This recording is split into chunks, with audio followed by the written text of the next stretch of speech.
Shortly after her best friend has transformed into a Lovecraftian monster, Madoka asks Kyubi, "So you've been turning us into magical girls just so we'll become witches?" Kyubi responds, "Everything we've done is for the sake of prolonging the life of this universe. Madoka, do you know what the word entropy means?" He goes on to explain that the universe is slowly dying, and that the sacrifice of a relatively small number of humans is helping to slow that down. That there are countless sentient species out there that humanity might join one day, if the universe is still hospitable. This is bullshit. And that's the point. Anyone who's seen Madoka can distinctly remember the end of episode 3. Mami and Madoka have a conversation that concludes with the decision that Madoka will become a magical girl and fight by Mami's side, and everything's going well. Minutes later, Mami is killed. It happens so quickly and matter-of-factly, it's hard to process at first, and it's so impressive that it's consistently remembered as one of the greatest deaths in anime.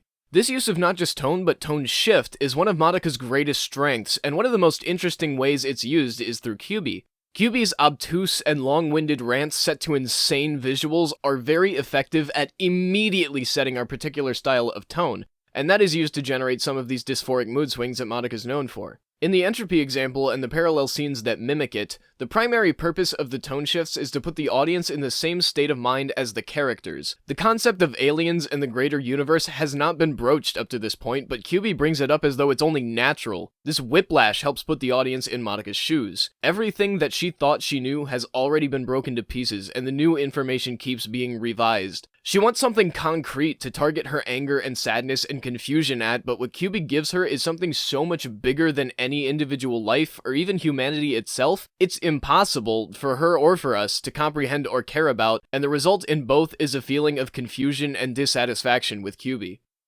This scene reprises in episode 11 with the exact same setup of Madoka in her bed immediately after a horrible development in the deaths of Sayaka and Kyoko, while Kyubi explains the nature of the incubators. This time, he talks about the incubators' intervention in humanity's development and of the symbiotic nature between livestock and their keepers.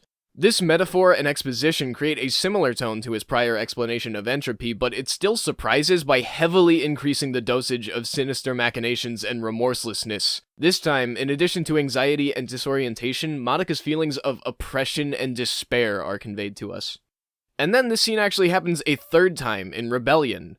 Homura has just come to realize the fact that she has become a witch, and the world is literally crumbling around her. As Kyubi speaks for the first time in the movie, it's once again to lay down the plot, and in doing so, instantly bring the pacing down to a painfully sluggish rate so we can feel Homura's distress. This time though, it's Homura standing on a bed, in direct juxtaposition of Madoka's lifelessness in the same position, indicating that she will not take this lying down and hyping us up for a counter whiplash. Her tone and stance are asking Kyubi, "What bullshit rationalization could you possibly have for doing this to me and Madoka?"